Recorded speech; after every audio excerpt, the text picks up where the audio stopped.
Audio Track 2. Piercing the Elastic Limit, an Epic Fable by Howard Loring. Read by the author. Copyright 2012 by Precognition Press, LLC. Part 1. The Encounter Begins. Chapter 1. The Oracle of Munda. Caesar was displeased, and it was most evident. This was a unique happenstance, for the great man was well known for being expert at possessing a stiff and unreadable, grand and imposing demeanor. Not today. It was hot, for one thing, and Caesar wore full armor, but that wasn't the reason for his displeasure. As a rule, he thrived on camp life, embracing as an adventure the hardships it entailed, although his life there was far less harsh than that of his troops. Even on campaign, his daily needs always were well looked after. But today his physical discomfort was not a concern. Instead, he was focused on the one thing in his life that always got to him in the end. He was impatient. How much longer? He inquired of no one in particular as he reined in his horse. The cohort that rode escort behind him, a double column less than 100 strong, halted their slow pace at this. 2 of the men trotted up to the great man, one on either side of him. "We're close, sir," said the legionnaire on his right, as the one on his left, without words, held forth a goat-skinned pouch of water. "If our information was correct, the guide should be very close by now," added the same soldier, a centurion. "Shall I send someone ahead?" Caesar had taken the pouch, but did not drink. He looked out across the far-reaching plain, resigned. Then he squinted and leaned forward in his saddle. "I see him," he said, almost to himself. The 2 men followed his gaze. A small speck in the distance revealed that someone on foot was moving toward them. "Yes," Caesar said in answer to the legionnaire's question. "Send someone with a horse to fetch him." The centurion gave a Roman salute by banging his fist on his chest, then thrusting his arm out before him, fingers extended. He began to turn his steed to implement the command, but was stopped before he could. "First, dismount the men to permit them and their horses a drink," added Caesar. The centurion saluted again, barking the orders. As Caesar at last took some water, a soldier rode up from the rear. He was a young officer, but already tested in battle. Just yesterday he had commanded a wing of cavalry in Caesar's latest engagement on the barren plains of Munda in southern Iberia. Such a heavy responsibility was unusual for a man his age, but he possessed good references. The soldier was best friend to the son of Attia, Caesar's much-loved favorite niece, and Caesar placed a high value on the shrewd opinion of her son, his great-nephew Octavian. Octavian later became the first Roman emperor, Augustus. The new Caesar would greatly benefit through the glorious achievements gained by this young officer, who by then had grown into his most illustrious general. As with many successful commanders, his military capacity would possess a dual nature. He would prove himself both competent and lucky. "Stopped for some sightseeing, have we?" he asked. As a rider blasted by, leading an unoccupied horse, Caesar laughed and handed over the water pouch. His outlook had improved, his impatience now gone. He pointed towards the figure in the distance. "Not quite yet, Marcus Vipsanus," he said, using as an endearment the commander's first two names only. "But if this be our guide arriving, I plan to see much very soon. Much indeed, I hope." "It takes a brave man to look into the future," answered the younger warrior. "Yes, it's true," boasted Caesar. Then, as an afterthought, he added, "Or a foolish one, I'd imagine. But I'm nothing if not headstrong." "It served you well enough. Just ask them at Munda," was the other's retort. "The battle may be over," reminded the older man, "but the city remains. It is always so, Agrippa. Warfare, even when conducted well, is never tidy." The regrouped army of the defeated Pompey Magnus, Caesar's principal enemy in the current civil war, had been broken on the plains of Munda, but some troops had retreated the day before, unscathed, into the city. Yet it was Caesar's loyal and competent legate, Quintus Fabius Maximus, besieging the place as they spoke, for Caesar had held other plans. Before mopping up the province with his legions, he had first chosen to indulge himself with this side trip, aided only by a small detachment. Still, this cohort, part of the legendary 5th Legion, was famous throughout the Republic for its raw courage and ability. Last year it had faced and repulsed the enemy's 60 war elephants at the bitter Battle of Thapsus in northern Africa. Attacking elephants was a tricky business, especially at close range. The enraged beasts could do anything. Always they went berserk in some fashion. But the 5th Legion had faced them alone. As usual, Caesar was well outnumbered, and no other troops had been available to hold his flank. At short distance, this cohort had shot them full of arrows, while the rest of the 5th, about 3,000 men, had raised an unearthly din by screaming as loudly as they could, while banging on their shields with their sword hilts.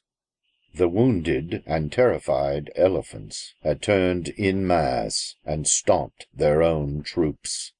Marcus Agrippa nodded at Caesar's observation and drank some water, then handed the pouch back to him. He, in turn, passed it over to the waiting soldier, still at his other side, and then dismissed the man with a slight smile and a flick of his hand. The figure in the distance was mounting the horse, Caesar noted. "How far to the oracle?" asked Agrippa, who had not been privy to any plans beyond command of the cohort. He knew their destination, but not the details, and, being under Caesar's spell, he was eager to please. "I've no idea," was the reply, given in a jovial manner. "We've much daylight left, but no matter. I will see the oracle before I see my legions." Caesar removed his helmet and placed it under his arm. He wiped the grit from his face with the heel of his hand. Then he stood straighter in the saddle. The young commander could tell that Caesar was thinking over his upcoming audience with the mysterious oracle of Munda. Indeed, he was already there in his mind's eye. While viewing the oracle as an opportunity not to be missed, he still planned the encounter, as he would any strategy for battle or politics. He was an amazing man, his grasp of all things immense, and Agrippa was lucky to be by circumstance so close now within his sphere. The two riders were nigh, slowing to a trot a few hundred paces away. The guide was wrapped in a long robe with a hood that covered the face. Caesar's horse snorted and kicked his head a few times at their approach. "He rides well," said Agrippa. "Yes," answered Caesar, replacing his helmet. Let's hope he can gallop us to the oracle without delay. I find my impatience returning." "But patience is a wonderful virtue, or so I've been told," laughed the youthful soldier. "That's the difference between us," said Caesar. "You wait for your future, Marcus, as most men do." He turned and looked the young commander in the face before adding, "But my future awaits me."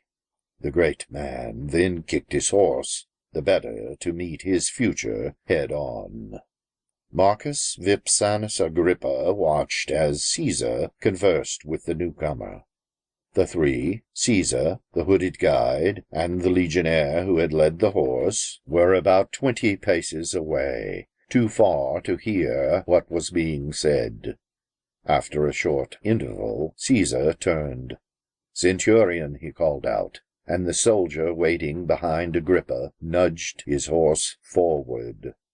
Caesar then locked eyes with Agrippa and called him over with a wave of his hand.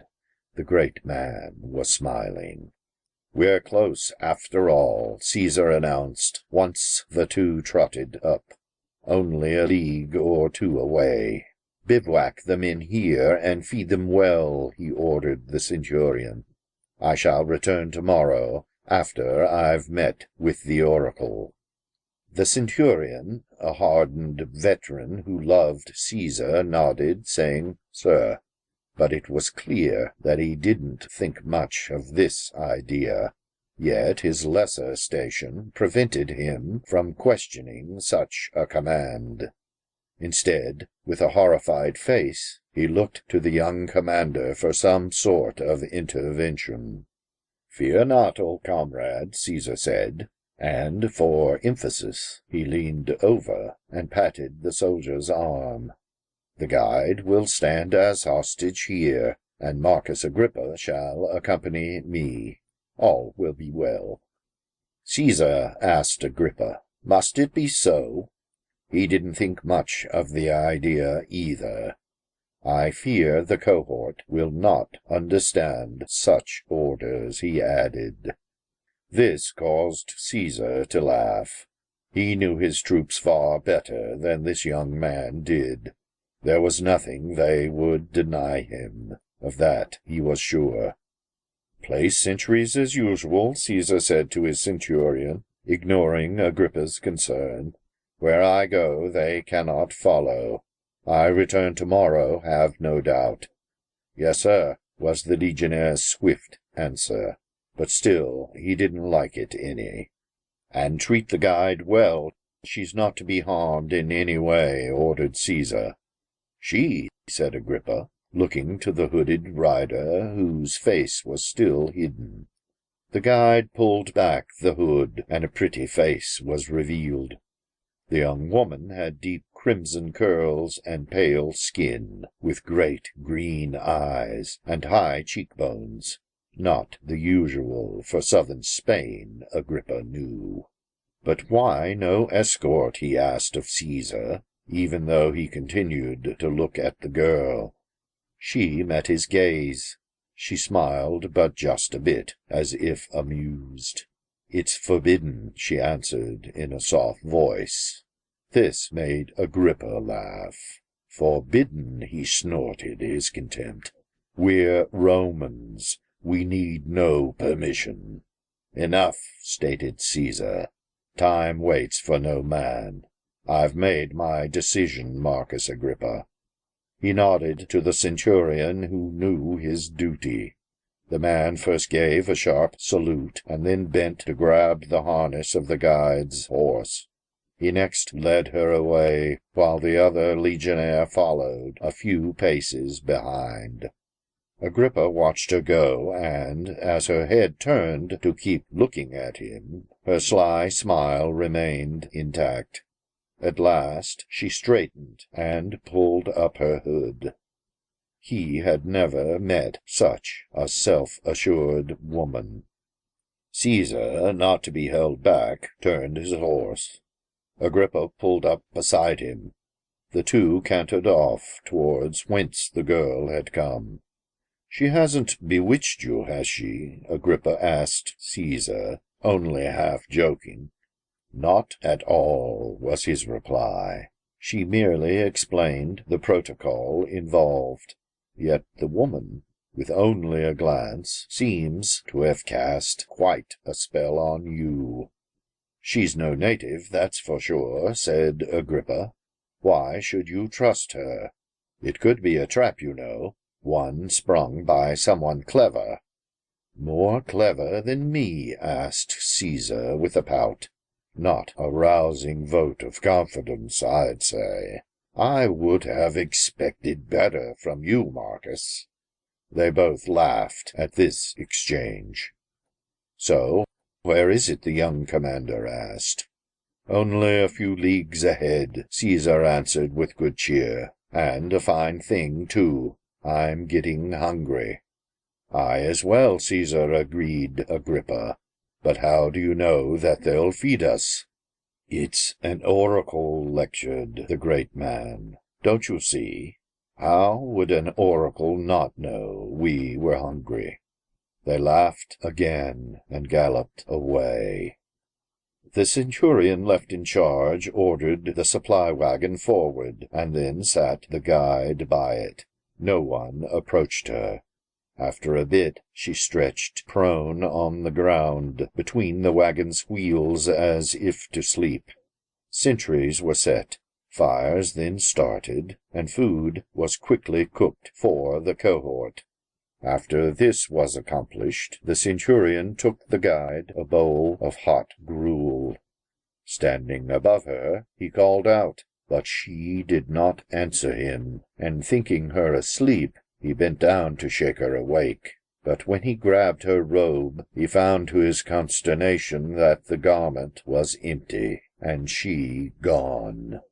The old warrior jumped up, cursing, and pitched the bowl away. He had known nothing good would come of this business. Turning in a slow circle, the centurion scanned the vast plain surrounding him, but already knew that she had not absconded on foot. "Sorceress!" he spat in disgust. Then he thought of Caesar, alone save one young officer, and in unknown territory. "Saddle a horse!" he screamed.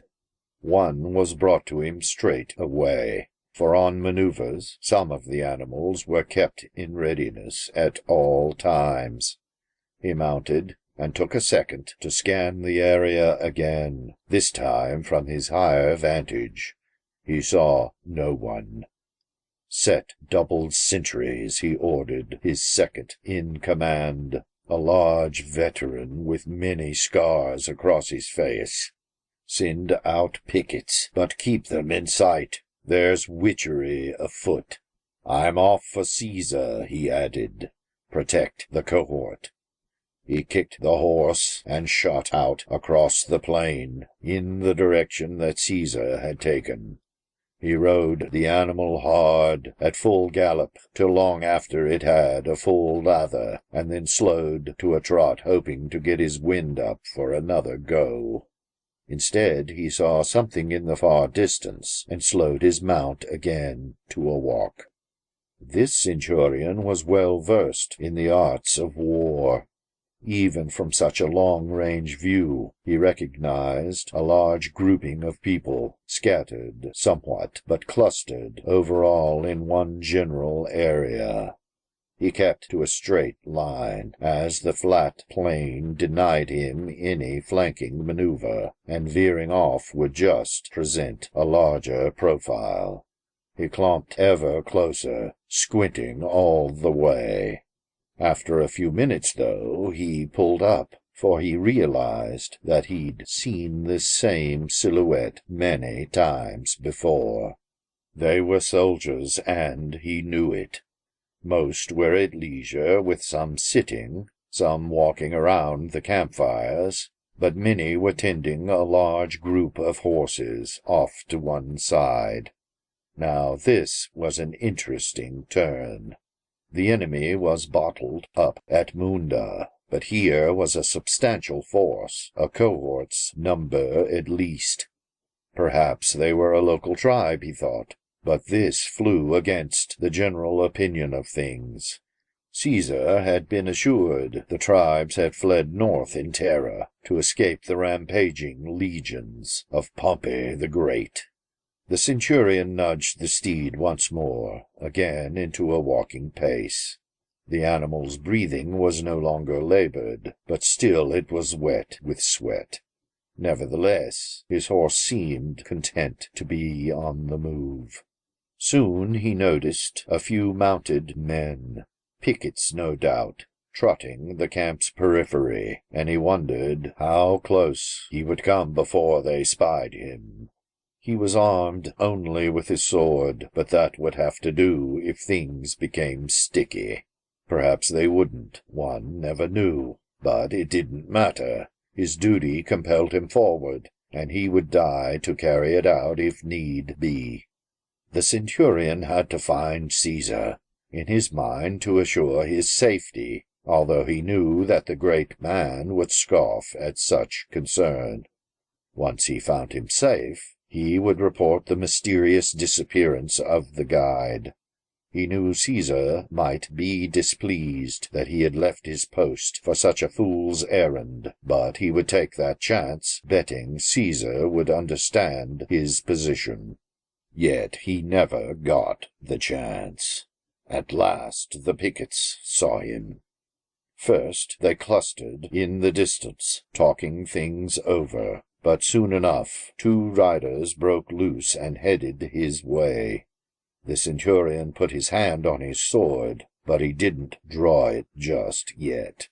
Things now took a more baffling twist, for as the sentries approached, the old warrior noticed that they were Roman.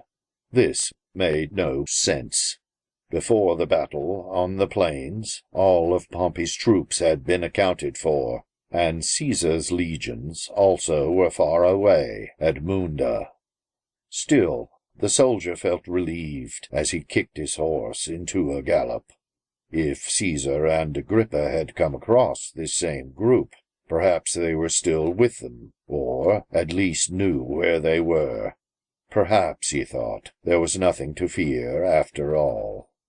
But when the riders met, the centurion was shocked anew, and he wasn't the only one. The pickets before him were his own troops, the same men that he had left an hour ago. The centurion cursed and turned in his saddle to look behind him. The vast plain was bare as far as the eye could see. He knew that he had not circled back, that he had kept to a straight, forward bearing, he was sure. "Sir, we thought you rode the other way," observed one of the 2 legionnaires. "You haven't moved camp, have you?" the centurion asked the men, but the very idea was ridiculous. Even if they had moved, they could not have gotten there before him. He cursed again, already knowing what their answer would be. "Sir, we haven't moved a pace," said the other picket. "Those were your orders, weren't they? To hold our position and stay alert?" "And post sentries to protect the cohort," added the first mystified soldier. "Blast it!" screamed the centurion in exasperation. "This is evil magic, boys. The gods have turned things around, and that's a fact." He cursed yet again. The pair of pickets looked to each other with blanched faces at this observation, neither one knowing what it would augur. Nothing good, they reasoned, although they didn't say so. It wasn't their place to worry over details anyway. Just do what they were told, regardless of what it happened to be. The centurion was different. He did concern himself with the detail, for that was his job, and he was still in command of the cohort. Yet this one stymied him all the same. How could you move forward if you just ended up where you started? He was stupefied. "So, what now, sir?" asked the first soldier. By this time a couple of other pickets had ridden over at a full gallop, the dust of the plain kicking up at their approach. The centurion recognized one as his second in command. This grizzled legionnaire was surprised, but nonplussed, to see his superior here at the rear of the cohort's position. "Enjoy your ride?" he asked, with a bland face. The centurion glared at him. It was obvious to the newcomer that something out of the ordinary had happened. He had seen the look before. "Where's Caesar?" he asked, turning serious. "Took you long enough to see me," the centurion growled, evading the inquiry. He kicked his horse, nudging through the men. They fell in around him. "We saw you," answered the man with the scars. "We just didn't know if you'd turn away from us." "Where's Caesar?" he asked once more. The centurion shook his head in disgust. To try again would just be tempting the same gods who had let him off the hook so easily this time. Under the circumstances, it was evident that the cohort could do nothing, and that Caesar and Agrippa were destined to see the mysterious oracle of Munda alone. "I haven't the faintest idea," he said in answer. "We're not meant to know, it seems to me. We'll just wait here as Caesar commanded." "And tomorrow?" asked his second. "What happens tomorrow if they don't show up? How long do we hold the cohort in check?" The centurion considered. He was a good tactician, having learned much from experience, and the answer came to him quickly. In the Roman army, standard procedure always was a logical progression. "If tomorrow they fail to arrive, we'll try again, with the whole cohort moving forward," he said. "But I doubt that will get us anywhere. Still, we'll put in a day looking for them. After that, we'll turn and report back to Munda, and let our betters deal with it." The man with the scarred face nodded. It made sense, and it covered their collective ass. If Caesar were gone, then there'd be hell to pay by someone. He thought next of the cohort's comfort. Warm gruel for 3 more days would not go over well with them, he knew. Soldiers loved meat. The man smiled for the first time. Because of his many scars, the movement gave him a devilish appearance, but he knew standard procedure also. "See any game on your ride?" he asked the centurion. "A bit of hunting would be good for morale. Some practice with the slings and darts as we search." It was the centurion who nodded next, as living off the land always was a prudent idea on maneuvers. The beaten man now had done all that he could do, and he felt better because of it. Still he worried about Caesar's fate. Yet at the time Caesar and Agrippa were only 2 leagues away. A Roman league was loosely defined by how far a man or horse could walk in an hour. Of course, some walked faster and some slower than others did, so the measurement wasn't an exact standardized length, but only an average distance. Since they rode, they had made better time, but to husband their horses' strength, they galloped for only a short while. Yet a trotting steed covered good ground in the long run. Their mounts, which were used to a full day's work, clipped on with ease. After about an hour, the 2 stopped at the ledge of a large crevasse, a deep gash in the flat plain unseen on the horizon before they were up on it. Next, they dismounted and walked the horses down the steep embankment. Once beneath the lip of the giant trench, they vanished from sight. the visible plain again rendered desolate to any observer's view. Caesar knew the way, following explicit instructions given to him by the mysterious hooded guide. There was a thin stream at the base of the rugged crevasse, and Caesar directed that they turn and follow the meandering current. The great man was excited now, knowing that they were close. Soon the banks of the gentle branch grew rocky, with larger stones giving way to boulders of a more substantial size. This forced a slower transit, with the two Romans gingerly picking their way, still leading their horses. At last they reached a point where they saw beyond the water's edge a huge rock face, flat and larger than a man was tall, embedded within the embankment. "This is it," Caesar said, satisfied. He pointed across to a bend in the creek where lush grasses grew. "Let's water the horses there and wait." Agrippa was glad to stop and rest, but he was confused. He saw no oracle here. He saw nothing that gave credence to any habitation. Regardless, the great man plunged forward, stepping into the stream and sloshing across with his horse in tow. Agrippa followed. The animals drank deeply and then started to munch the tasty vegetation.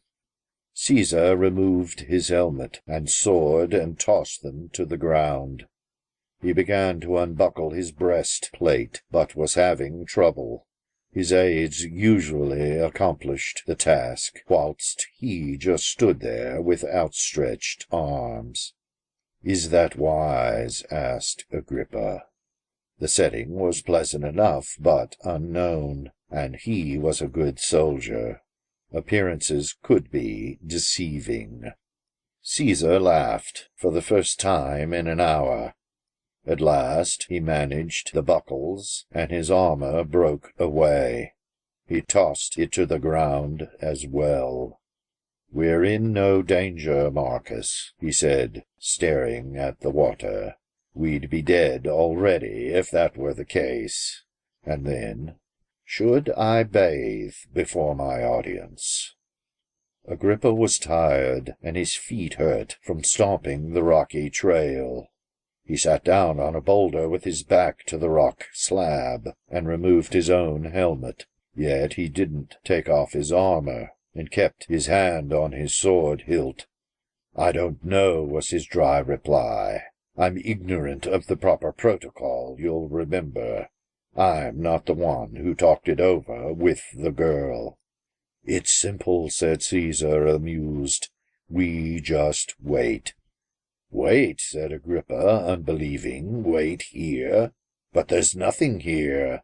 What are we waiting for?" Caesar sat on a boulder next to Agrippa, his back also to the large stone face. "Not what, but whom?" the great man whispered, with a gleam in his eye. "We await the guide, my boy. It's all been arranged. You'll see." Agrippa was growing exasperated.